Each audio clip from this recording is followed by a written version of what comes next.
जय हिंद। नमस्कार दोस्तों, आज हम शुरू करने वाले हैं हिस्ट्री। देखिए, हिस्ट्री तीन टाइप का होता है। पहला एंशिएंट हिस्ट्री, दूसरा मेडिवल हिस्ट्री, तीसरा मॉडर्न हिस्ट्री। एंशिएंट हिस्ट्री हम देखते हैं जिसका हिंदी में मतलब होता है प्राचीन काल, मतलब सबसे पुराना। उसके बाद आता है मेडिवल हिस्ट्री, मतलब उसको बोलते हैं मध्यकाल। और तीसरा आता है मॉडर्न हिस्ट्री, जिसको बोलते हैं आधुनिक काल। इसमें सबसे पहले हम शुरू करेंगे, आज सबसे पहले शुरू करेंगे एंशिएंट हिस्ट्री, जिसको हिंदी में बोलते हैं प्राचीन काल के नाम से जाना जाता है। देखिए, सबसे पहले हेडिंग देखिए, एंशिएंट हिस्ट्री, प्राचीन इतिहास के नाम से जाना जाता है। सबसे पहले इसको तीन भागों में बांटते हैं। इसका तीन टाइप होता है। सबसे पहले देखिए, पहला होता है प्री हिस्टोरिकल एज, जिसका हिंदी मतलब होता है पूर्व ऐतिहासिक काल। दूसरा होता है प्रोटो हिस्टोरिकल एज, आदि ऐतिहासिक काल हिंदी में मतलब। और तीसरा समझिए हिस्टोरिकल एज, और हिंदी में ऐतिहासिक काल। देखिए, इन तीनों में अंतर क्या है इसको समझते हैं। सबसे पहले प्री हिस्टोरिकल एज, मतलब टाइप किसका है। एंशिएंट हिस्ट्री का तीन टाइप होता है। पहला प्री हिस्टोरिकल, दूसरा प्रोटो हिस्टोरिकल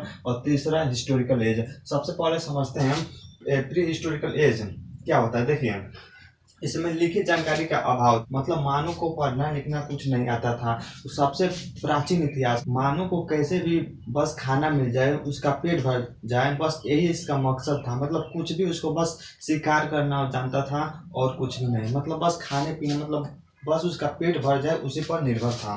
अब पूछेगा कि इस काल का इतिहास हमें कैसे पता चला, तो सबसे पहले देखिए क्या हुआ। इस काल का इतिहास में कुछ वस्तुएं मिली, उसके आधार पर हमें इस काल का इतिहास पता चलता है। कुछ वस्तुएं क्या क्या मिली। सबसे पहले हड्डी मिला, उसके बाद चित्र, गुफा पर चित्र बनाया हुआ मिला। उसके बाद आदि और भी घटनाएं देखने को मिलती हैं। अब चलिए इसका उदाहरण पूछेगा तो लगाएगा भीमबेटका, जो कहाँ पर है, मध्य प्रदेश में। बेलन घाटी में। उसके बाद मेहरगढ़ आदि जगह और भी देखने को मिलता है। तो अब चलिए समझते हैं प्रोटो हिस्टोरिकल एज। जिसको हिंदी में आदि ऐतिहासिक काल के नाम से जाना जाता है। इसको आप प्रोटो ही बोलेंगे तो सही रहेगा। इसमें हम सबसे पहले देखेंगे pre historical and historical age के बीच का समय, जो यह प्री हिस्टोरिकल और हिस्टोरिकल एज, मतलब प्री हिस्टोरिकल और हिस्टोरिकल एज, मतलब दोनों के मध्य का जो समय था उसी को बोला जाता है प्रोटो हिस्टोरिकल एज। इसमें देखिए क्या क्या हुआ। Proto historical age, pre historical and historical age का बीच का समय, मतलब दोनों के बीच का समय है। अब पूछेगा कि इसकी जानकारी कैसे मिलती है, प्रोटो हिस्टोरिकल काल की जानकारी कहाँ कैसे मिलती है। देखिए, यहाँ पर लिखा हुआ कुछ मिलता है, मतलब लिखा हुआ कुछ भी मिलता है, लेकिन क्या लिखा हुआ है उसे आज तक पढ़ा नहीं गया है।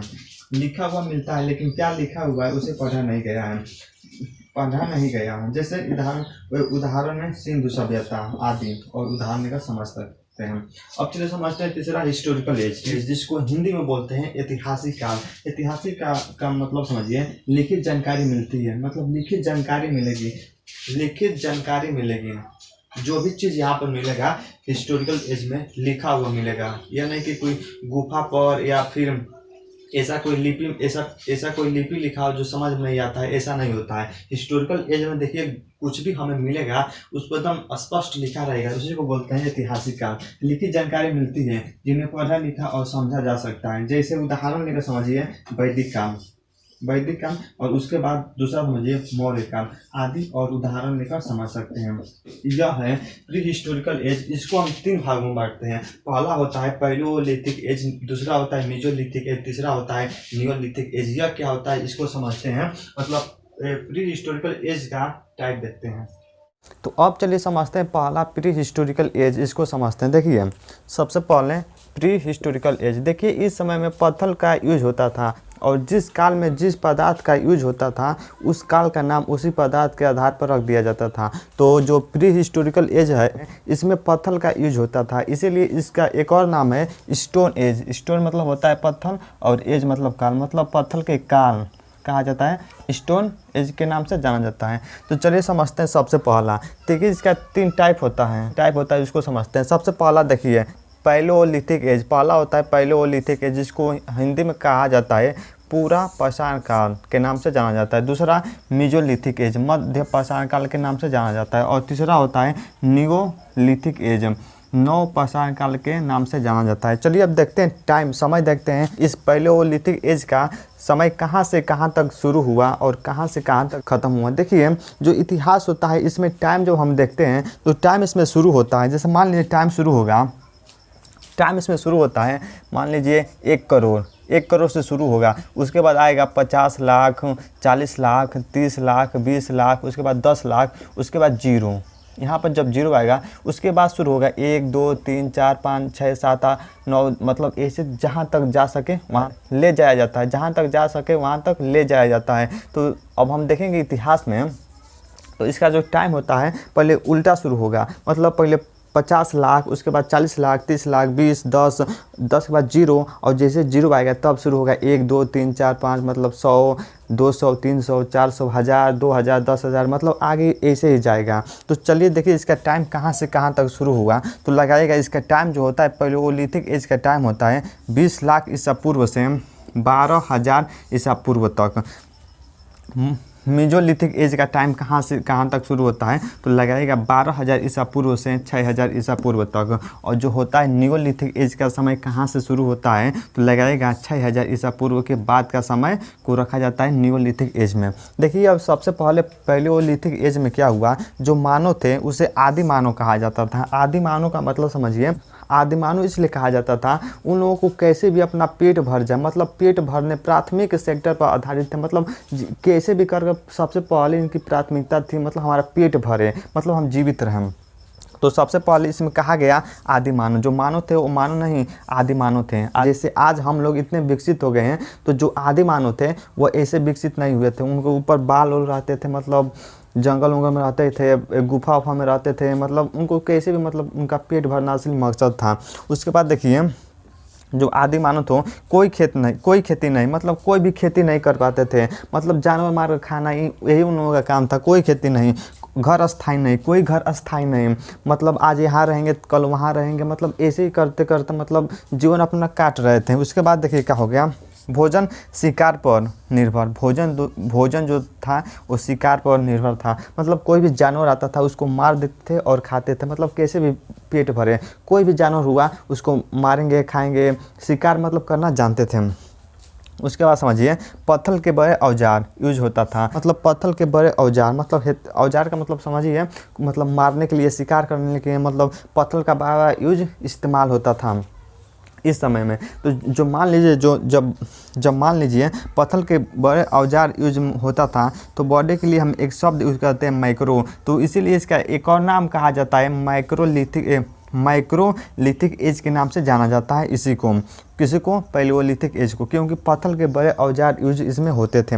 उसके बाद समझिए आग की खोज, मतलब इसी समय आग की खोज हो गया, आग की खोज इसी समय में हुआ पैलेओलिथिक एज में। उसके बाद समझिए गुफा में रहते थे जो जितने भी आदि मानव रहते थे, वो मतलब मानव नहीं कहा जाए, उन्हें आदि मानव कहना ही बेहतर है, और जितने भी लोग रहते थे गुफा में रहना प्रारंभ कर दिए। उदाहरण देखा जाए भीमबेटका, देखिए जो भीमबेटका गुफा है वहाँ पर हमें चित्र कुछ मिलता है कि हम लोग शिकार करने जाएंगे, कैसे शिकार करेंगे उस पर पूरी उसकी डिटेल मतलब फ़ोटो बनाया गया है, इसीलिए उसका उदाहरण लेकर समझते हैं। अब चलिए समझते हैं दूसरा मेजोलिथिक एज को। इसमें देखिए पत्थर के छोटे औजार यूज होता था। मान लीजिए छोटे शब्द आ गया तो इसके लिए हम एक शब्द यूज करते हैं माइक्रो का मतलब होता है छोटा, और माइक्रो का मतलब होता है बड़ा, तो माइक्रो का मतलब होता है, तो इसी का जो मेजोलिथिक एज है इसी का एक और नाम है माइक्रोलिथिक एज के नाम से जाना जाता है। इसमें पशुपालन शुरू हो गया, मतलब पशुपालन शुरू हो गया। अब पूछेगा कि सबसे पहला पालतू पशु कौन सा है, तो लगाइएगा मानव द्वारा सबसे पहले पाला गया कौन सा पशु है, तो लगाइएगा कुत्ता लगेगा, क्योंकि सबसे पहले पाला गया यही जानवर है। अस्थाई घर बनाना प्रारंभ, घर अस्थाई नहीं था, अस्थाई घर बनाना प्रारंभ, जैसे मान लीजिए जैसे कुत्ता गड्ढा खोन कर बनाता है घर ना, वैसे इंसान भी मतलब आदि मानव भी वैसे गड्ढा खोन कर घर बनाने लगे। उसके बाद क्या हुआ, अस्थाई घर बनाना प्रारंभ हो गया। उसके बाद पहला पूछेगा कि पहला पालतू जानवर, तो लगेगा कुत्ता, सबसे पहले पाला गया जानवर तो कुत्ता। उसके बाद इसमें अंतिम संस्कार करना जान गए, अंतिम संस्कार करने की मतलब कैसे होता है अंतिम संस्कार, ये भी करना जान गए। अब चलिए समझते हैं नियोलिथिक एज, जिसका हिंदी मतलब होता है नवपाषाण काल। नव का मतलब होता है नया, और इसका टाइम देखा जाए 6000 ईसा पूर्व के बाद का समय। आग पर नियंत्रण, देखिए पैलेओलिथिक एज में आग की खोज हो गया, और नियोलिथिक एज में मतलब इतने साल के बाद जाकर आग पर नियंत्रण करना सीखा गया। आग पर नियंत्रण करना सीखा गया। कृषि प्रारंभ, कृषि करना अब शुरू हो गए, कृषि करना अब शुरू हो गया। उसके बाद समझिए अस्थायी निवास, नदियों के किनारे, नदियों किनारे अस्थायी निवास बनाना, नदियों किनारे अस्थायी निवास बनाकर आदि मानव रहने लगे। नदियों किनारे इसलिए रहते थे क्योंकि वहाँ पर मान लीजिए किसी भी जानवर को जो प्यास लगेगा तो पानी पीने कहाँ जाएगा, नदी के पास जाएगा। तो इन लोगों को शिकार करने में आसानी हो जाएगी। और वहाँ पर जो नदी के पास जाएंगे तो वहाँ पर क्लाइमेट मतलब 25 साल 30 साल बाद चेंज होता रहता है। तो वहाँ पर मतलब ठंड के दिन में बहुत ज़्यादा ठंड नहीं लगता है नदी के पास में अगर रहेंगे तो, और गर्मी के दिन में बहुत ज़्यादा गर्मी नहीं होता है, इसीलिए वहाँ पर लोग रहने लगे। नदी के किनारे का जो मिट्टी होता है वो बहुत ही उपजाऊ होता है। मतलब आप समझिए आसान भाषा में, वहाँ पर कृषि करना भी मतलब फसल भी ज़्यादा होगा, शिकार करने के लिए मिल जाएगा, पानी भी कहीं पीने के लिए नहीं जाना पड़ेगा, सब वहाँ पर फैसिलिटी मिल जाएगा। इसीलिए लोग वहाँ पर रहने लगे, नदी के किनारे घर बनाकर रहने लगे। मिट्टी के बर्तन का यूज, देखिए मिट्टी का बर्तन का यूज होने लगा, जो मिट्टी है उसका बर्तन का यूज होने लगा। ये जितने भी पैलियोलिथिक एज, मेसोलिथिक एज और नियोलिथिक एज जो हैं, इनकी घटनाएं हर भारत में बहुत जगह से खुदाई हुआ तो वहाँ पर मिला, वहाँ पर कुछ पदार्थ मिले, वहाँ पर कुछ हड्डियाँ मिली, कुछ गुफाएँ मिली, वहाँ पर खुदाई गया तब जैसे मान लीजिए सिंधु सभ्यता मिली। ऐसे ही बहुत ही जगह भारत में, बहुत जगह जैसे जम्मू कश्मीर हो गया, जम्मू कश्मीर गुजरात हो गया, मतलब ऐसे पाकिस्तान हो गया, यहीं पर जितने भी हमें प्राचीन सभ्यता देखने को मिलती है इन्हीं सब इलाकों में देखने के लिए मिलता है। तो चलिए अब आगे समझते हैं।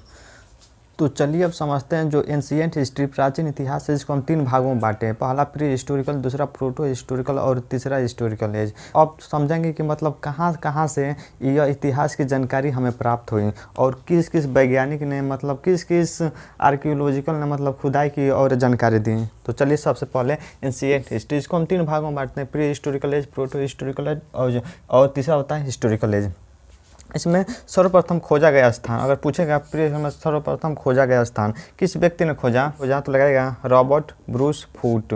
1863 में सर्वप्रथम खोजा गया स्थान प्री हिस्टोरिकल एज। देखिए जितने भी स्थान मिलते हैं हमें भारत में हर अलग अलग जगह पर देखने को मिलते हैं। जो रॉबर्ट ब्रूस फूट हैं इन्हें कहा जाता है father of Indian pre historical age के नाम से इन्हें जाना जाता है। अब चलिए समझते हैं इसमें क्या क्या देखने को मिला। इस समय पत्थर का यूज होता था बहुत ज़्यादा प्री हिस्टोरिकल एज में, इसलिए स्टोन एज के नाम से जाना जाता है। उदाहरण लेकर समझिए भीमबेटका मध्य प्रदेश में, वेलन घाटी आदि की जानकारी हमें यहाँ से मिलता है। जो पोलवरम है यह है तमिलनाडु में। सर्वप्रथम खोजा गया स्थान, अगर पूछेगा कि प्री हिस्टोरिकल एज का सर्वप्रथम खोजा गया स्थान तो लगाएगा पोलवरम। कहाँ है तमिलनाडु में सर्वप्रथम खोजा गया स्थान प्री हिस्टोरिकल एज का। अब चलिए लिखित जानकारी हमें कहाँ से मिली तो 1865 में हमें लिखित जानकारी मिली। किसने दिया? अलेक्जेंडर कनिंघम ने दिया। लिखित जानकारी में देखिए हमें क्या क्या मिला। जैसे मान लीजिए कुछ बौद्ध स्थल हो गया, मतलब बौद्ध स्थल मतलब पत्थर उत्थर पर कुछ लिखा हुआ मिला। बौद्ध स्थल से हमें देखने के लिए बहुत चीज़ मिलता है। जैसे बौद्ध स्थल से मिला, उसके बाद देखिए जैसे सारनाथ से मिला, ऐसे ही सांची से मिला, ऐसे ही जैसे बोध गया से मिला। यहाँ पर हमें लिखी हुई जानकारी मतलब प्राप्त हुई, वहाँ पर खुदाई हुआ। उसके बाद देखिए क्या हुआ, लिखित जानकारी हो गया। फिर 1867 में हड़प्पा में ईंटों की सील मिली। जब हड़प्पा की खोज हो रहा था तो 1867 में 2 इतिहासकार आए, वो खुदाई करवाने लगे। तो वहाँ पर हड़प्पा देखिए एक शहर है, यहाँ पर एक हम सभ्यता मिली जिसको बोलते हैं सिंधु सभ्यता, या उसी का नाम एक और है हड़प्पा सभ्यता के नाम से जाना जाता है। नाम दोनों का एक है। मतलब वहाँ पर ईंटों देखने के लिए मिले, बहुत ज़्यादा ईंट रखने के लिए, और वहाँ पर सील भी मिली। मतलब सील का मतलब समझिए, यहाँ पर कुछ मान लीजिए सामान को जब बेचा जाता था तो यहाँ से दूसरे जगह ले जाया जाता था तो सील मारकर बेचा जाता था, मतलब सील की मोहर भी प्राप्त होती है। अब से समझते हैं दूसरा प्रोटो हिस्टोरिकल एज। इसमें देखिए इसकी खोज सबसे पहले जॉन मार्शल ने किया 1921 में, 1921 से 22 के बीच में। उसके बाद आते हैं दूसरा खोजकर्ता राखल दास बनर्जी।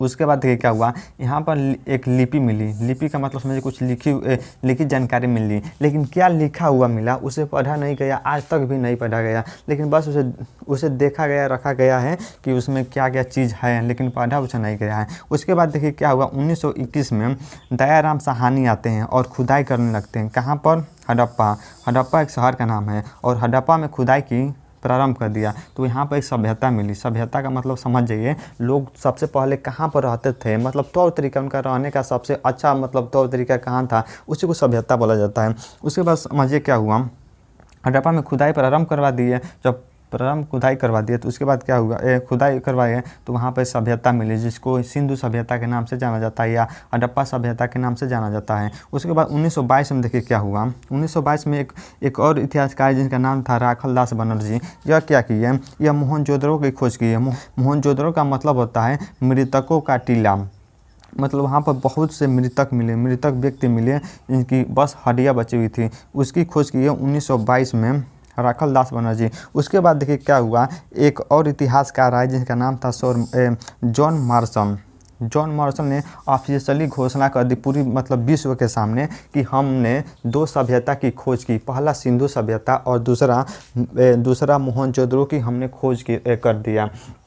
तो देखिए क्या हुआ, जॉन मार्शल थे, यह director general of archaeological survey of India. मतलब यहाँ पर मतलब जो आर्कियोलॉजिकल मतलब वहाँ का जो मेन सदस्य, जो वहाँ का मेन आदमी था, मेन आदमी का मतलब समझिए सबसे हाई पोस्ट पर, मतलब वही कहता था कि यहाँ पर खुदाई होगा, वहाँ पर खुदाई होगा, मतलब इसकी पूरी कार्रवाई को कंट्रोल करता था। उसी का नाम था जॉन मार्शल।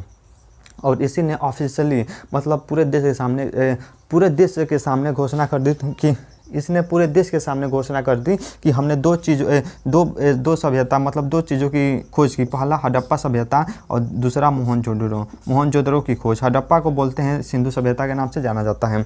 उसके बाद समझिए हिस्टोरिकल एज की जानकारी हमें देखिए, जो हिस्टोरिकल एज है इसकी हमें जानकारी बहुत जगहों से मिलती है, जैसे जम्मू कश्मीर, यूपी में आज ये प्रतापगढ़, बहुत यूपी में आज ये, और कुछ मिलता है गुजरात में, कुछ गुजरात में मिलेगा, कुछ राजस्थान में मिलेगा। मतलब जितने भी एरिया वहाँ पर देखने के लिए हमें इतिहास मिला, लेकिन यहाँ पर बहुत जगह से मिला जो, तो इसको हिस्टोरिकल इसलिए कहा जाता है क्योंकि आप हमें लिखित हुई या फिर हमें जो जानकारी मिली वो वास्तव में मिली।